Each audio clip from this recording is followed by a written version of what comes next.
Minta Roh Kudus jemaat hati kita, biar hati yang lembut yang siap didapur oleh firman Tuhan. Rabi hamba Allah setiap kami dalam nama Yesus. Haleluya. Amin. Shalom, shalom. Bersyukur kita bisa hari ini beribadah dan belajar firman Tuhan. Judul firman Tuhan hari ini adalah kita menipu diri sendiri jika. Jadi hal yang paling mengerikan bagi manusia adalah bukan membohongi orang lain, tapi membohongi diri sendiri. Apa aja hal-hal yang bisa merugikan kita? Apa aja hal-hal yang manusia lakukan menipu diri sendiri? Kita menipu diri sendiri jika yang pertama kita hanya mendengar firman tetapi tidak melakukannya. Tetapi hendaklah kamu menjadi pelaku firman dan bukan hanya pendengar saja. Sebab jika tidak demikian kamu menipu diri sendiri. Jadi orang yang tidak melakukan firman Tuhan bukan hanya tidak taat aja, tapi membohongi diri sendiri. Nah, kalau kita sudah dikatakan di sini, penipuan terbesar adalah saat kita menipu diri sendiri. Penipuan terbesar saat kita menipu diri sendiri. Kita bilang sama diri kita, atau kita bilang sama orang lain, kita mengaku diri kita taat kepada firman Tuhan, diri kita cinta percaya kepada Tuhan, tapi kehidupan kita tidak menunjukkan perilaku yang menjalankan firman Tuhan. Nah, kebetulan saya bulan lalu ya itu khotbah tentang pengajaran guru palsu, orang Saduki, orang yang mau menjadi saksi Kristus tapi menjadi batu sandungan. Nah, banyak orang hadir dalam ibadah tapi dia coba untuk menerapkan firman itu sesuai dengan keinginannya, sehingga hidupnya terus bermasalah. Sedangkan dikatakan firman itu adalah firman yang memerdekakan. kita menipu diri sendiri jika berpikir kehidupan Kristen bisa dijalani hanya dengan mendengarkan firman Tuhan. Jadi banyak orang begini, ketika berjumpa dengan saya, dia bermasalah, kemudian bilang begini, saya sangat mengasihi Tuhan, saya sangat mencintai Tuhan, Tuhan Yesus baik, sungguh amat baik, untuk selama-lamanya Tuhan Yesus baik, amin. Tapi dia nggak baik,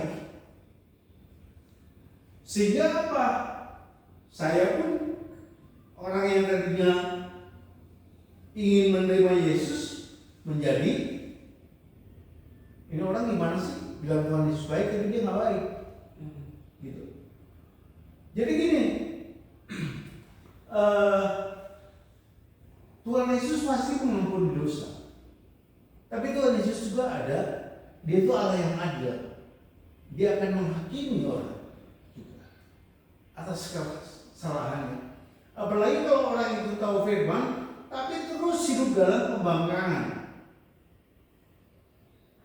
Kenapa Sadrak, Mesak, Abednego ketika mereka ada di Gua Singa, mereka bilang, sekalipun Allah kami tidak melepaskan kami dari Gua Singa, kami nggak menyembah Allah lain. Nah itulah melakukan firman Tuhan, nggak bergeser. Nah, kita perhatikan, nah, di sini katakan firman Tuhan harus dihidupi, bukan sekedar diketahui. Ada yang tahu nggak? Ada berapa 10 perintah Tuhan? Ada berapa perintah Tuhan dalam kitab? Lebih. Jadi kalau itu semua dikeluarin, saya tadi coba nyari ininya, kita nggak sanggup lakukannya. Makanya perlu Yesus yang turun untuk mengambil alih, menggantikan dosa manusia. Wah, ada banyak banget kalau masalah saya ada ratusan apa ribuan. 10 itu cuma narkoba. Yang pertama bicara pelanggaran pertama adalah ketika kita durhaka kepada Tuhan. Yang kedua ketika kita mengambil hak orang lain. Jadi 10 itu cuma menggambarkan hubungan dengan Tuhan dan hubungan dengan sesama. Tapi detailnya banyak. Menjadi pelaku firman membuktikan iman dan pertumbuhan rohani. Sebab iman tanpa perbuatan adalah mati. Hidup sesuai kebenaran yang kita terima adalah kunci kehidupan yang berkenan di hadapan Tuhan. Saya bilang begini bagi hari ini. Saya bisa ngomong begini. Saya beriman bahwa saya diselamatkan masuk surga.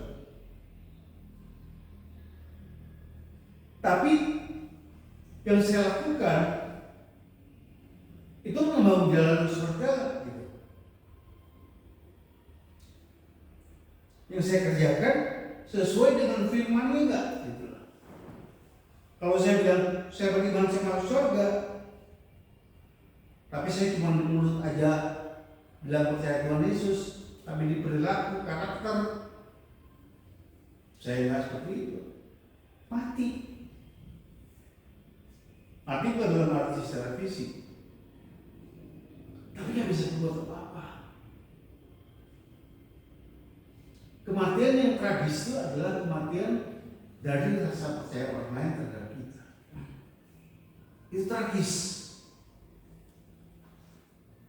Kalau orang lain udah gak percaya sama kita, itu kematian sebenarnya kita.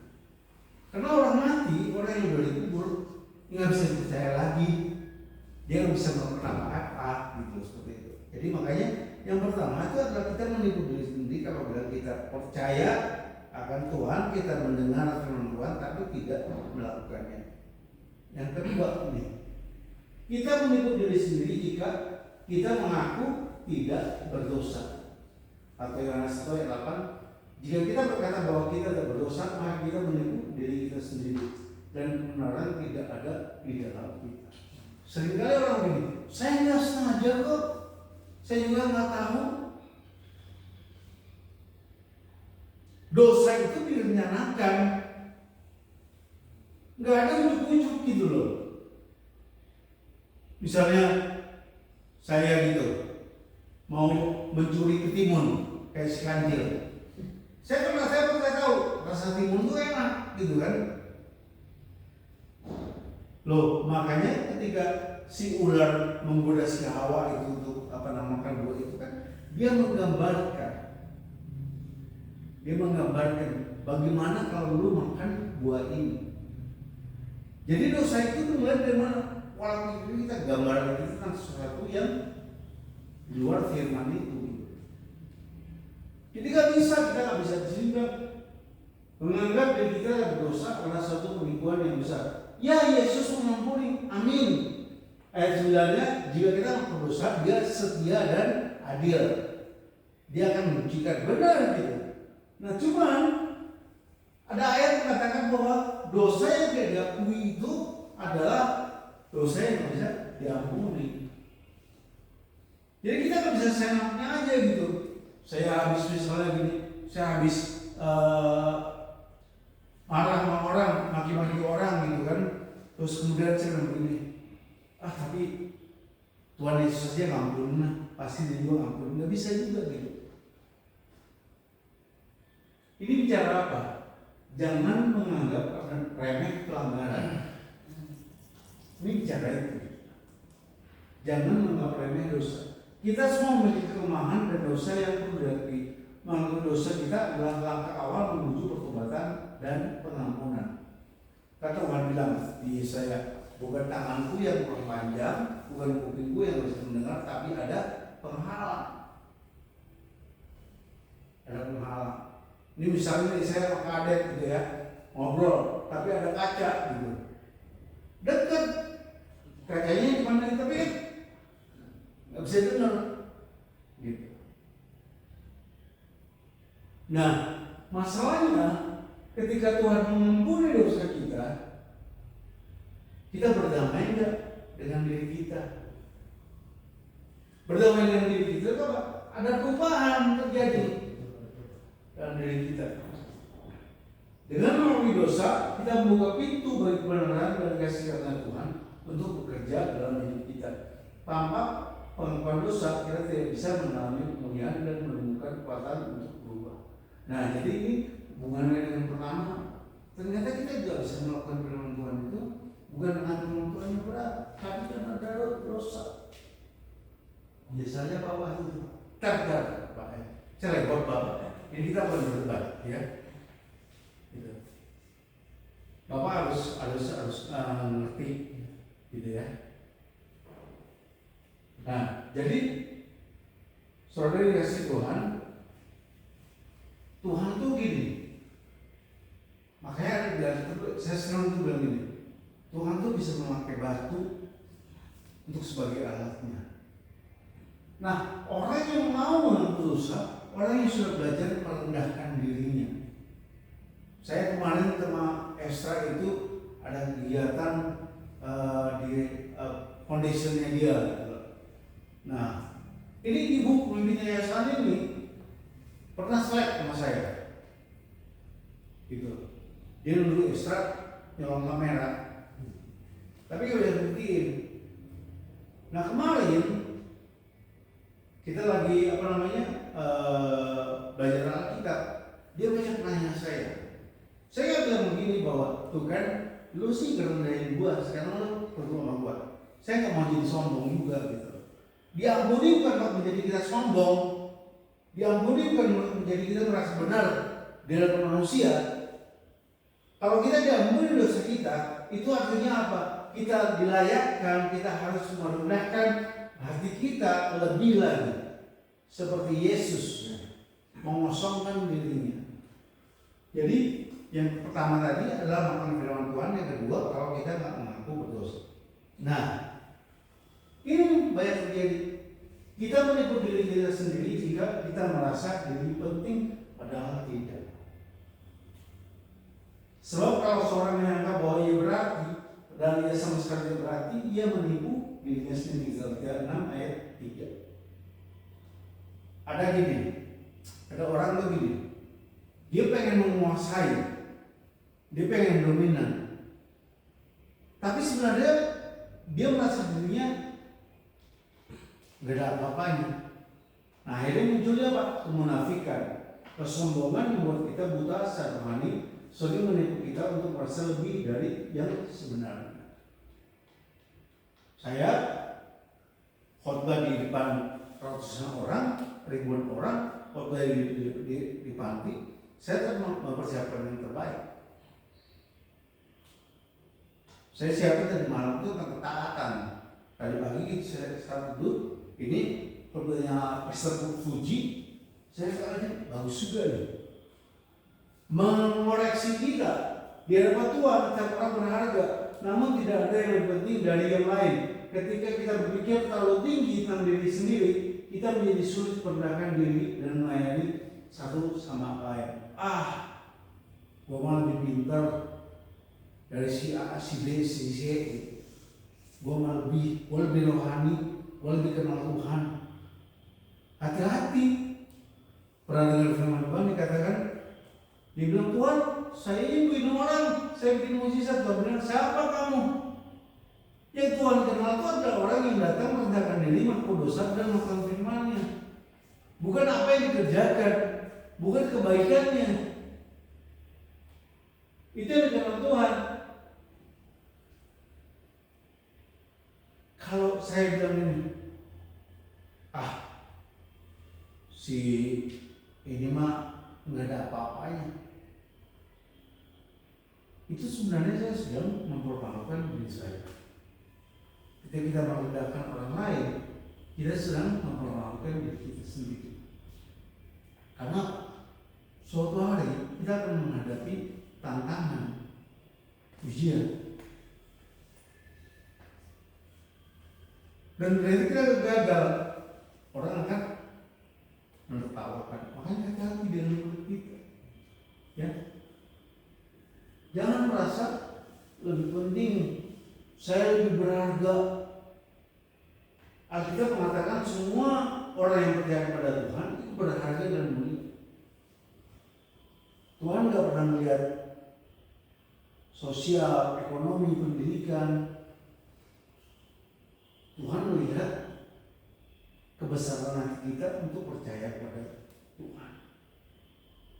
Nah ini kalau kita merasa penting padahal enggak, kita ngebohongin diri kita sendiri. Kita akan semakin menjadi orang yang stres, depres. Jangan coba untuk menguasai orang lain, mendominasi orang lain. Jangan coba, tapi biarlah Roh Tuhan yang menguasai engkau, sehingga engkau menjadi orang yang bijak untuk melayani orang lain, untuk menghargai orang lain. Kalau kami di area hukum, ada istilah begini, setiap perkataan Anda itu bisa memberatkan Anda.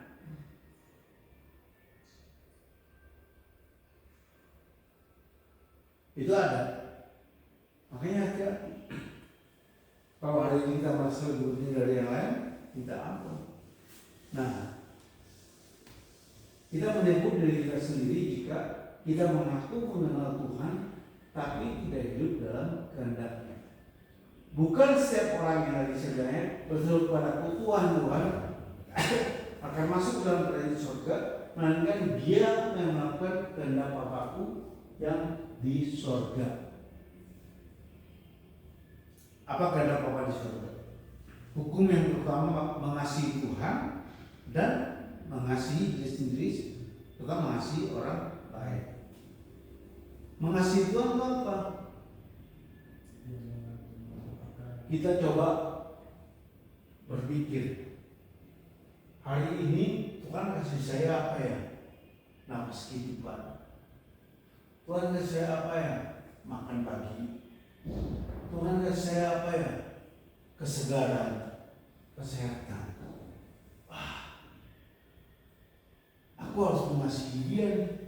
Karena dikatakan firman Tuhan mengatakan bahwa nafas kehidupan ini disemburkan oleh Tuhan kepada si Adam. Kita tuh minjem. Jadi kalau kita bangor ini banyak dosa sampai hari ini masih hidup, jangan sok. tapi semakin mencari kehendak Tuhan. Hanya mereka yang melakukan kehendak Tuhan yang benar-benar mengenalnya. Mengaku mengenal Tuhan tidaklah cukup. Hidup kita harus menunjukkan bukti nyata, yaitu dengan menjalani kehidupan sesuai kehendaknya. Seseorang yang mengenal Tuhan akan terlihat dari sikap, respon, dan tindakannya. Contoh gini, ini pernah ada dia DGR. Saya minggu 2 tuh biasa ngumpul pekerja gereja dengan kita punya waktu gembala. Terus dia bilang begini, wah kamu tuh harus bersyukur boy, kamu ini progresnya cepat.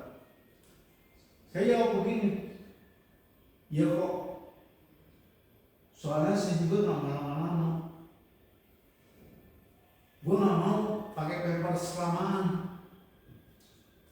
Gue nggak mau bini gue itu ada pelayanan WBI, ada pelayanan lain, nggak fokus ke gue bilang begitu. Nah itu apa? Kita tahu kehendak Tuhan itu apa seperti itu. Kehendak Tuhan pada saat itu gue terima adalah bahwa gue harus selamat. Dan terjadi. Ya walaupun masih adalah kayak bangun tidur bergeler gitu seperti itu masih ada lah gitu seperti itu. Tapi itu ketika kita tahu kehendak Tuhan apa dalam kehidupan kita, dan gue tahu di sini waktu itu waktu semua operasi, om saya datang, dia bilang gitu, boy, pokoknya gini, jangan ngerasin nanti, percaya aja sama Tuhan, ikuti kehendaknya. Kenapa? Kalau orang dioperasi jantung, kalau dia ketakutan apa, kaku jantungnya, bahaya. Itu yang bikin kenapa habis operasi ada yang lewat. Dan benar kata Adit ada tiga yang lewat ketika gue operasi dulu. Itu. Tapi gue tahu, oh iya kehendak Tuhan itu adalah bahwa gue masih harus bekerja di ladangnya untuk membangun kerajaan yang di muka bumi. Gue masih harus begitu. Nah makanya gue harus semangat gitu. Kalau gue tahu kehendak Tuhan bahwa Tuhan berkati gue dengan kesehatan, dengan kekuatan, terus gue malas-malasan, ya diambil.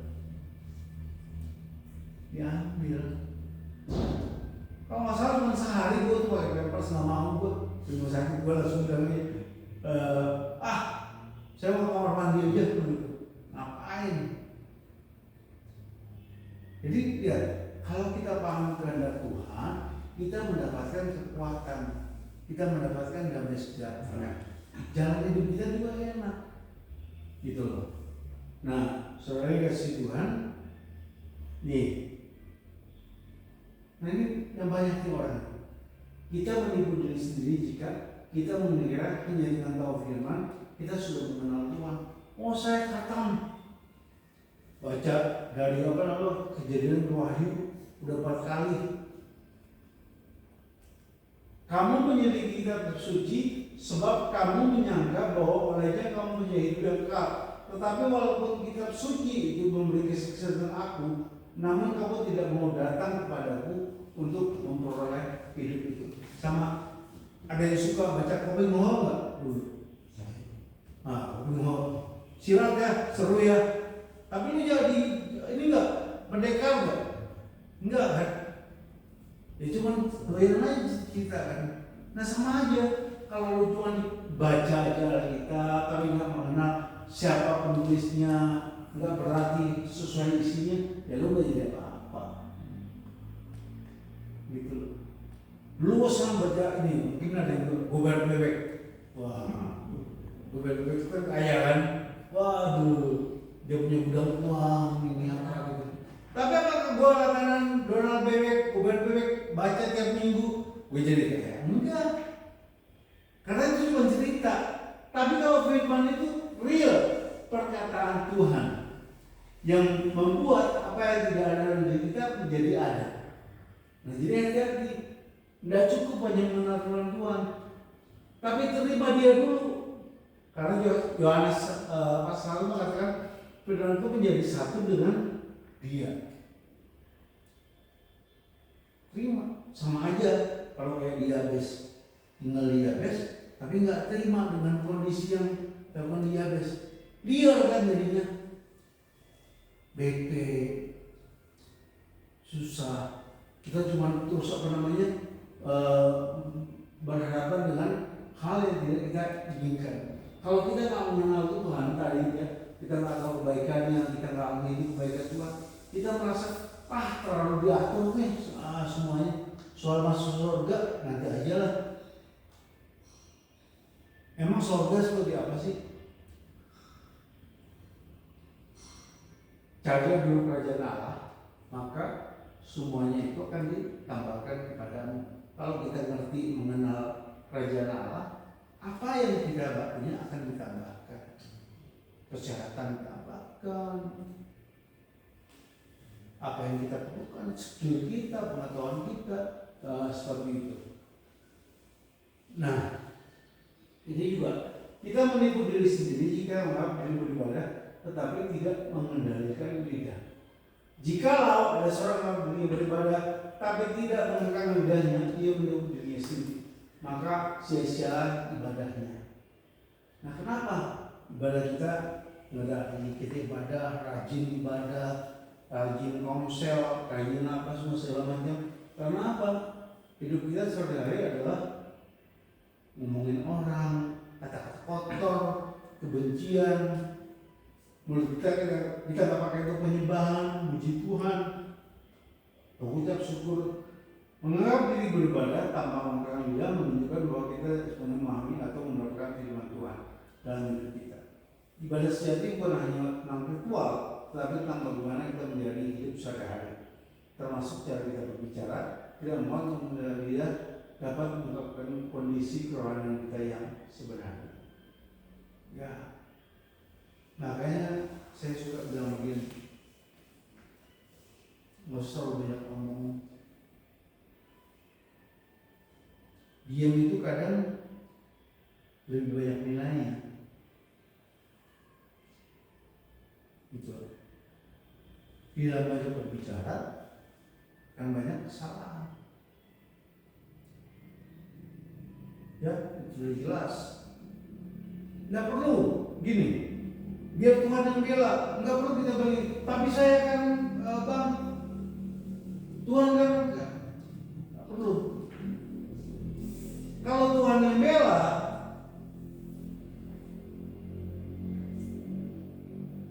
kamu akan diangkat. Gitu. Kalau Tuhan yang bela, saya ingat banget ya cerita ya. Tahun berapa itu saya lupa, ketika ada klien waktu kami masih di Kopo bunuh diri. Itu benar-benar mengguncangkan, tidak hanya ya best saya pribadi. Wah, saya pikir sudah selesai nih pelayanan, orang nggak akan percaya karena anak-anak itu dikumpulin di satu kamar sama polisi, diinterogasi ramean. Kalau saya jadi orang yang benar melayani orang, selesai saya. Ini janji bro, jumlahnya mau tahu 20-an, 25. Begitu keluar dari kamar, ketawa-ketawa, polisi juga ketawa.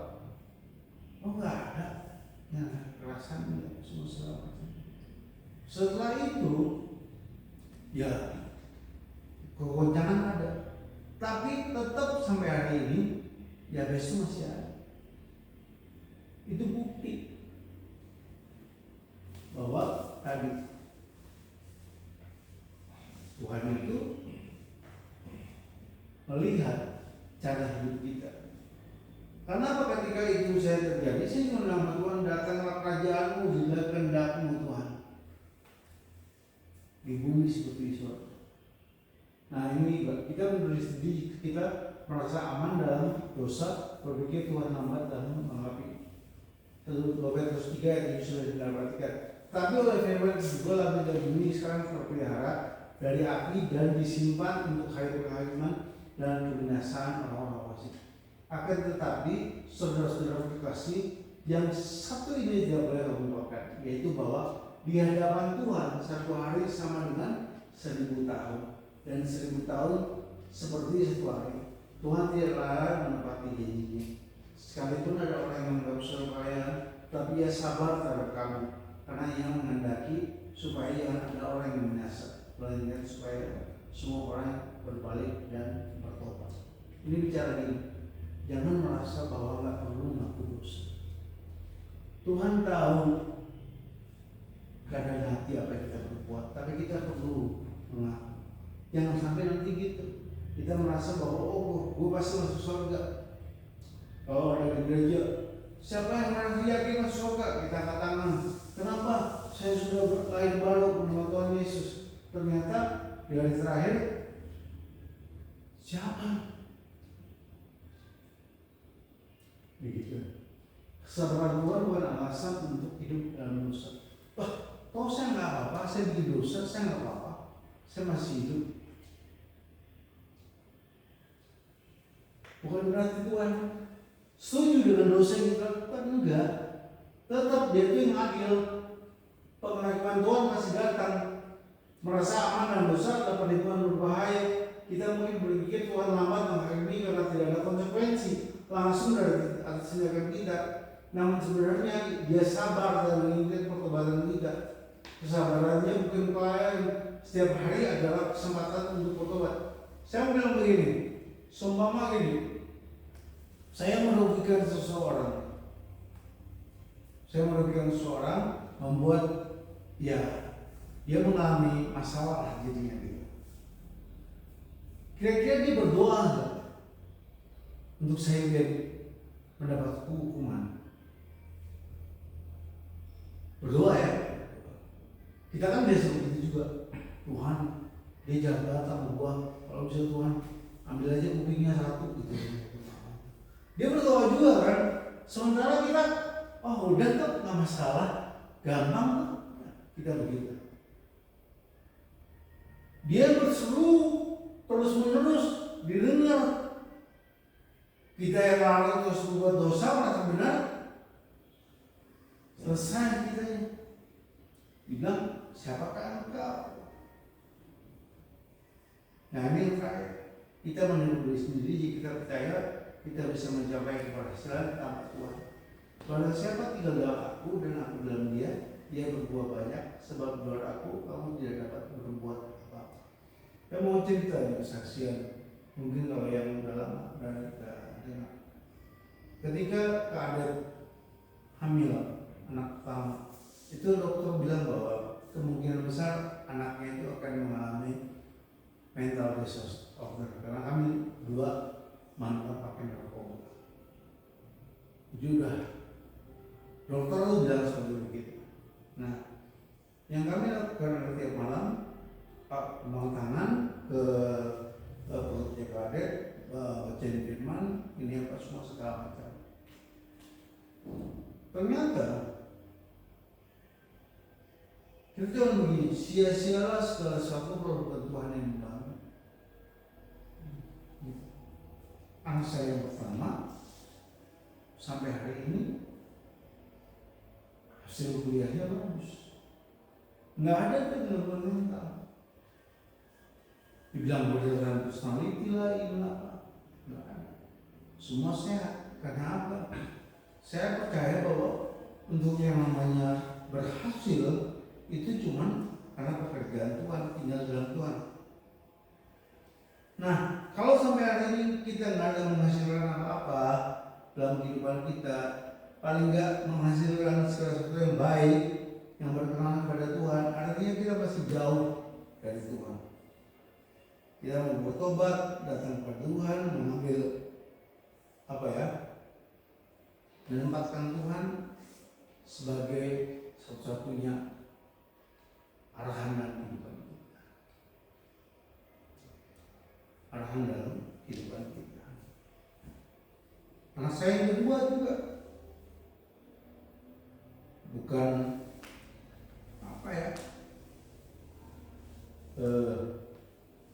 nggak pernah tinggal kelas.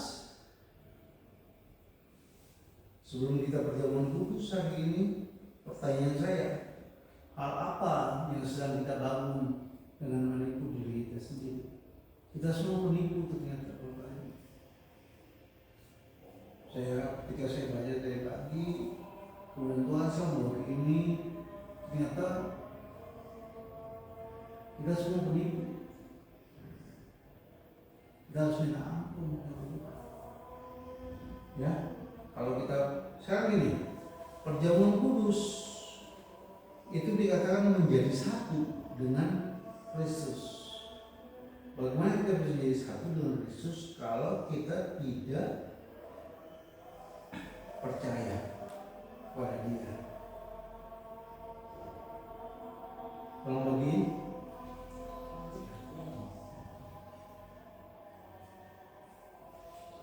makanya tidak terjadi apa-apa.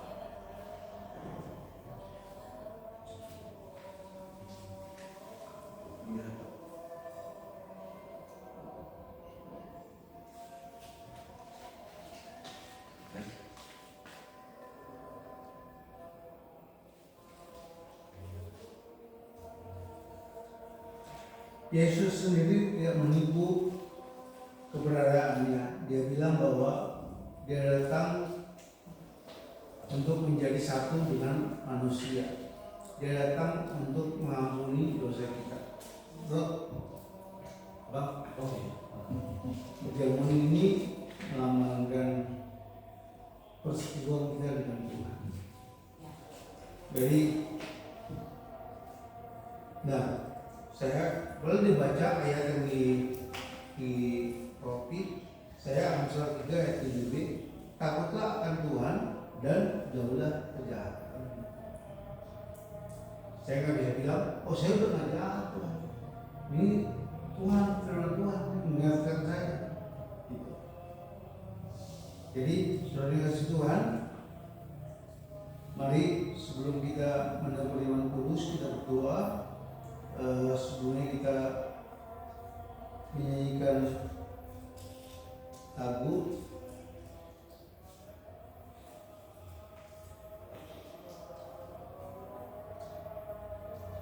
di mana yang playlist ya?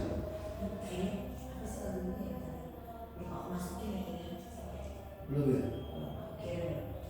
Ada di sini.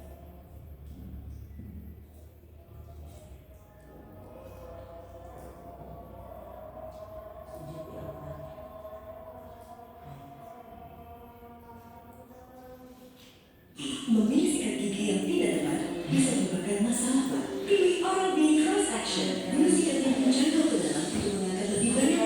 Oral-B lihat kebersihan gigiku. Temukan rangkaian produk Oral. Kalau WA kan dia bukan itu ya. Oh langsung Dan itu. dia apa jadi iklan. Saya cari sudah dia.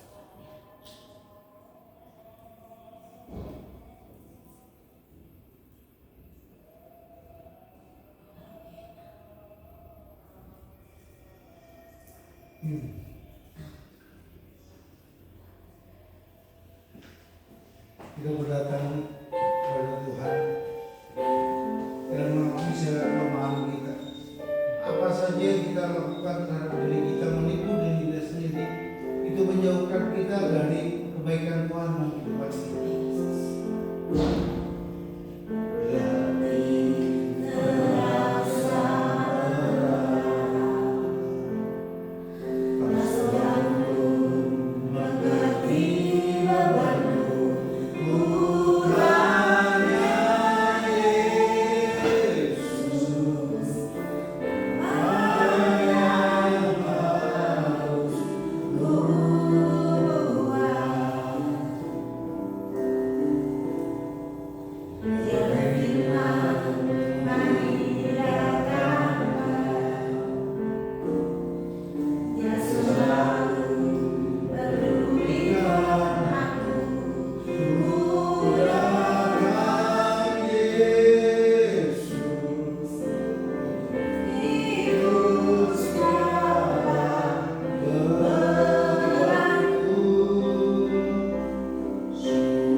Saudara yang dikasihi Tuhan, kalau kita masih menipu diri kita sendiri dan mengatakan bahwa aku mengenal Tuhan, tapi kita akan melakukan firman yang kehendaknya. Jangan heran kalau hidup kita penuh dengan jatuh bangun di dalam dosa. Sebelum menerima roti dan anggur, tanya Tuhan, apa yang harus kau lakukan? Biar dia memperbarui hatimu. Sujud di altar, merendahkan diri di hadapan Tuhan. Dengan cara itu dia akan mengangkat segala beban-beban palsu dalam kehidupan. Dia akan mengangkat segala tipu daya yang ada dalam diri, pikiranmu, hati. Biarkan Tuhan dengan bebas hari ini bekerja dalam kehidupan.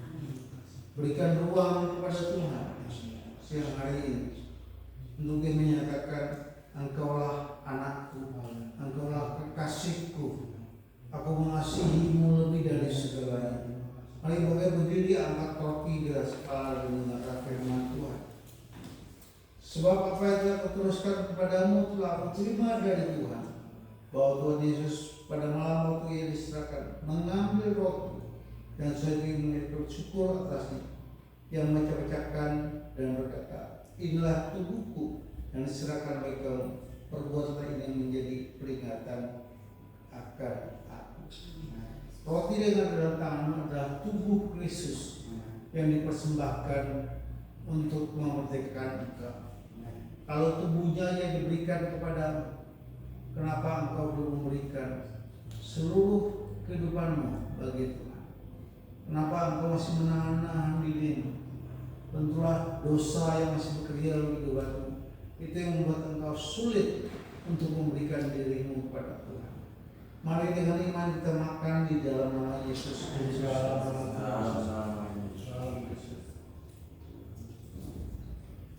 Angkat anggur di atas kepala dan dengarlah firman Tuhan. Demikian juga yang mengambil cawan sudah makan lalu berkata, cawan ini adalah perjanjian baru yang bertekad berkata, ubahlah ini setiap kali kau minumnya menjadi peringatan akan aku. Anggur yang ada di tanganmu perlambangkan darah Kristus yang menguduskan engkau. Segala hal tipu muslihat yang engkau coba bangun dalam kehidupanmu, yang buat engkau sulit hidup untuk menjadi orang-orang yang Tuhan mau. Engkau memalsukan gambar dirimu. Percayalah bahwa saudara Yesus menebuskan engkau pada siang hari ini. Mari kita minum di dalam nama Tuhan.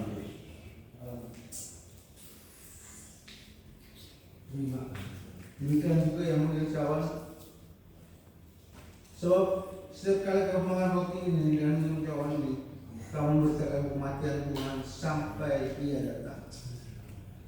Jadi barang siapa, katakan firman Tuhan di sini, jadi barang siapa dengan cara yang dia layak makan roti atau minum cawan Tuhan, ia berdosa terhadap tubuh dan darah Tuhan. Maksudnya begini, kalau kita masih memiliki dosa, itu artinya kita menipu diri kita sendiri dan menipu Tuhan dalam menerima perjamuan kudus, sehingga tidak ada berkat dari perjamuan kepada diri kita. Makasih Tuhan, kami dalam perjamuan kudus berdoa, biar semua kami menjadi semua yang pulih dalam Tuhan. Kami semakin mengasihi Tuhan sesuai dengan apa yang dikehendaki Tuhan. Berdoa Tuhan, bukan dengan cara kami Tuhan. Permelukan kami Tuhan kalau kami merasa kami lebih besar dari Tuhan, kami lebih penting dari orang lain. Silakan Tuhan, adili kami di Tuhan, agar kami sadar bahwa perjalanan kehidupan kami tidak benar Tuhan Yesus. Sehingga kami tidak mempermalukan Engkau Tuhan Yesus. Kami ingin menjadi saksi kematian Kristus. Tolong kami Tuhan, ampuni kami Tuhan. Aku berdoa Tuhan, setiap anak-anak-Mu Tuhan tahu Tuhan, belajar bagaimana merendahkan diri mereka, hati mereka di hadapan Tuhan. untuk Tuhan menggantikan kup yang ada pada mereka menjadi sesuatu yang baru. Berkati Tuhan pelayanan kami, berkati semua Tuhan staff yang tidak hadir, berkati Hendra, Mo, Dani, Tuhan Wawan, Kau berkati Tuhan keluarga kami semua dimanapun dan Kau berkati. Terima kasih Tuhan, terima kasih. Angkat kedua belah tanganmu dan terima berkat Tuhan. Allah menghadapkan wajahnya padamu dan padamu sejahtera sukacita kekuatan yang penuh. Allah menghadapkan wajahnya padamu memberikan engkau pemulihan, menjawab segala doa, mengangkat segala beban palsu yang anda berikan, menghancurkan, mendobrak segala benteng-benteng yang dibangun oleh manusia yang menghambat pekerjaan Tuhan. Terima kasih Tuhan. Biar anugerah dari Allah Bapa, kasih daripada Kristus Yesus, pertolongan, penghiburan dari Roh Kudus ada pada kami mulai hari ini sampai Tuhan Yesus datang kembali. Mari kita yang percaya sama katakan Hadirannya Engkau memberkati aku berlimpah-limpah dan aku luas daerahku dan kiranya tanganmu menyertai aku dan melindungi aku daripada malapetaka sehingga kesakitan tidak menimpa aku. Tuhan mendengarkan dan menjawab doaku. Terima kasih sudah selesai. Yesus berkati semuanya. Tuhan berkati Indonesia, pakai Tuhan yang luar biasa dalam keadaan sudah. Amin. Ya, Bapak juga. Amin. Ferry. Iya. Gue semua mandi gak sih? Hah? Kapan kemarin? Tadi.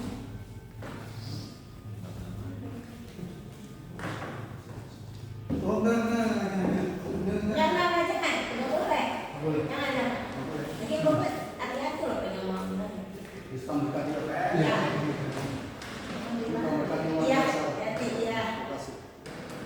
Apa yang ngomong hati-hati ya Pak? Ya.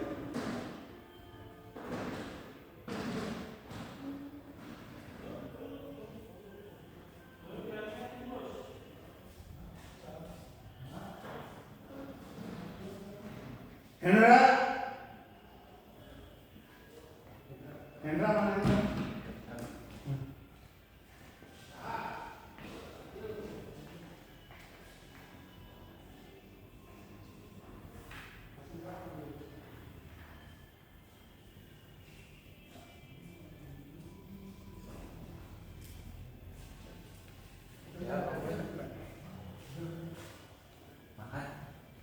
Itu kok bisa begini?